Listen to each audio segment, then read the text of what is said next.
Why, hello there, Knifesto here. I do hope this video finds you well today, and I appreciate you taking the time out of your day to check out some of my content. This is the Buck Knives Hiline, and this is the summary for this knife. I have done the full review. The full review will be linked in the description. It's longer, it's got the full specs. This is much shorter, much more palatable for just a quick watch. That's the point of these, so yes. The Hiline. The Hiline is an interesting knife. I really like the design. And honestly, the review was probably going to be more positive than this.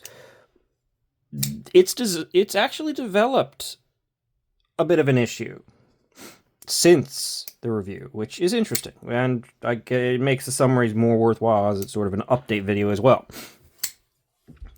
But let's just talk about this thing real fast. There is a Hiline XL. This is the regular one. Just quick, this thing's got about 3.3 inches of blade. The Hiline XL's got about 3.8 inches of blade. Same cleaver shape, though. They didn't put the hole on the XL for some reason. Don't know why. This knife is in D2 blade steel. And it is in stainless steel frame lock with an aluminum, and you can actually see the difference in aluminum. You got more of a reflective stone wash, but an aluminum face scale, which I didn't even notice at first. It took me a little bit to notice it, but now that I do, I definitely see it. And I have to say, this aluminum, whatever this treatment they did on the aluminum, it almost feels like plasticky. It says it's aluminum, but it doesn't. It's not finished like it would be plastic, but something about it, the texture they put on it or something, makes it feel a little plasticky, which is kind of strange. But oh, and the backspacer's aluminum too. The blade shape itself is very utilitarian. Yes, it's got a cleaver shape, so sheep's foot, but it's good tip access. It's got a hollow grind that's reasonably thin. It could come down a little bit thinner, but it does drop and stay pretty thin for a while. So you definitely got some life there. You got a decent sharpening choil and plunge grind. Finger choil and plunge grind. You've got jimping that actually does sort of work. It's a little bit too widely spaced. It actually can be uncomfortable if you hit it at the wrong angle. But for the most part, it's just solid and functional jimping. Buck logo there, Buck logo. Well, Buck name there, Buck logo there, and Buck logo there. Fortunately, they didn't write it out everywhere else. They just left it there. So the anvil, I'm not going to complain about. G10 overlays with this anodized backspacer.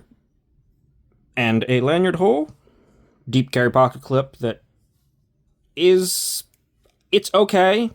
It's a little tight because they put it underneath the little overlay of G10. You don't really have a whole lot of room under there. It's not bad. It's steel. It flexes decently. Like it can go there, but you're likely not to get it much deeper than this in your pocket. So it's not going to be as deep carry as you might think, unless you're wearing, thicker pants will get further in, basically.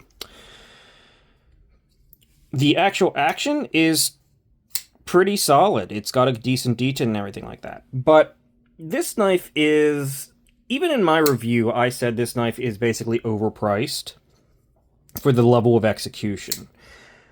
We can get really good knives at the $50-ish price point, which this is typically $55, I believe. I got mine for sale, so $50-ish price point. We can get some really good stuff, even coming out of China, especially coming out of China, at that price point. Why, then, is Buck's level of fit and finish and quality lower than its competitors at the same price point? This thing really does feel more like a $35 knife, which is a shame. But it just can't hold up to Civivi or things that are Kaiser's doing, or there's just an endless number of them that can straight up beat this. I will say no, it's not centered anymore. Yeah, this thing's developed further issues in the post-review stage. It's got a little bit of play. I don't know where it's coming from. I don't know why it's there. The pivot literally won't go down pretty much any tighter. And I Loctited the dang thing. I don't know why it's developing it. It's actually moved over, because I tried tightening it just a tiny bit, and it moved over this way, so now it's more off-center. Not, like, horrendously, but it is definitely a little bit off-center. And it doesn't seem to be holding up, and I have not, like, used this thing hard, okay? I've used it, I've done some cutting with it, and the edge is, it's fine. Its geometry is going to cut before the edge will, basically. But I'm trying to constantly keep the content flowing, so my review process is, yeah, I carried it a couple times, yeah, I've used it a bit, but I've not used it hard.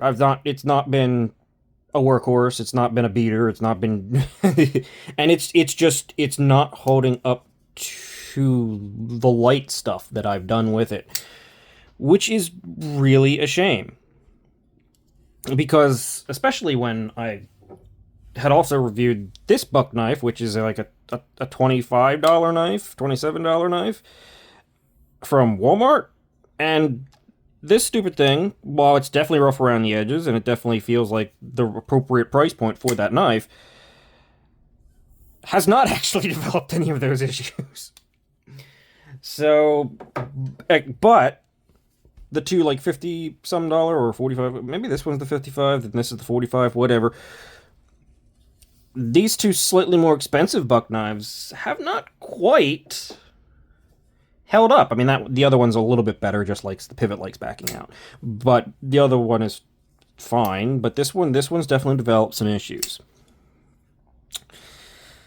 And it's rough around the edges. If you look, you can see that the backspacer is not shaped right. It goes low in some areas, it sticks out in some areas. It's just very haphazardly assembled, and there are competitors that can kick the living crap out of it. Which, again, is a shame, considering it kind of... It's strange that it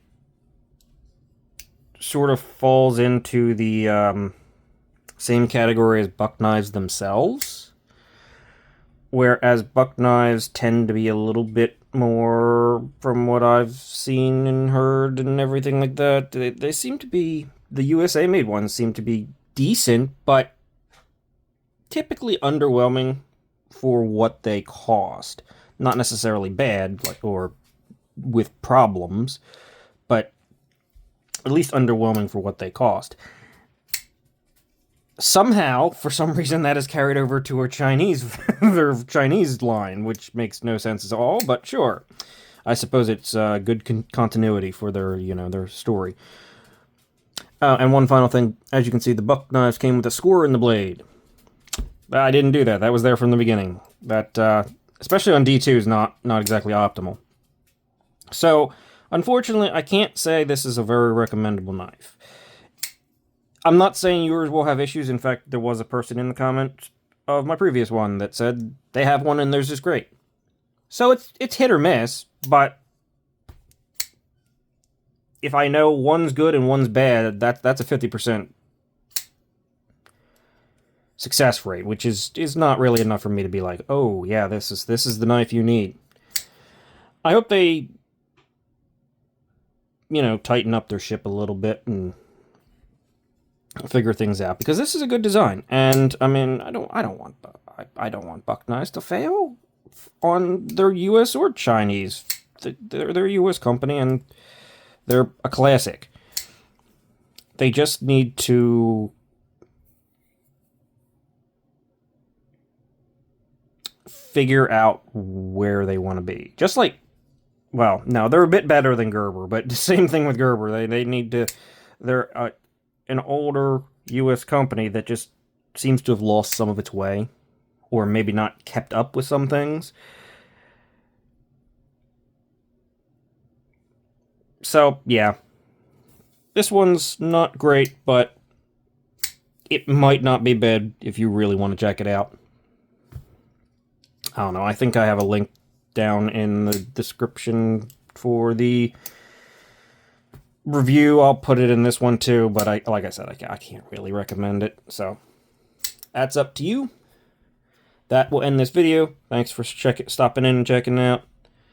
I appreciate it. Consider liking, subscribing if you want to. I'd appreciate that too, and have a great day. That's it for me. See you.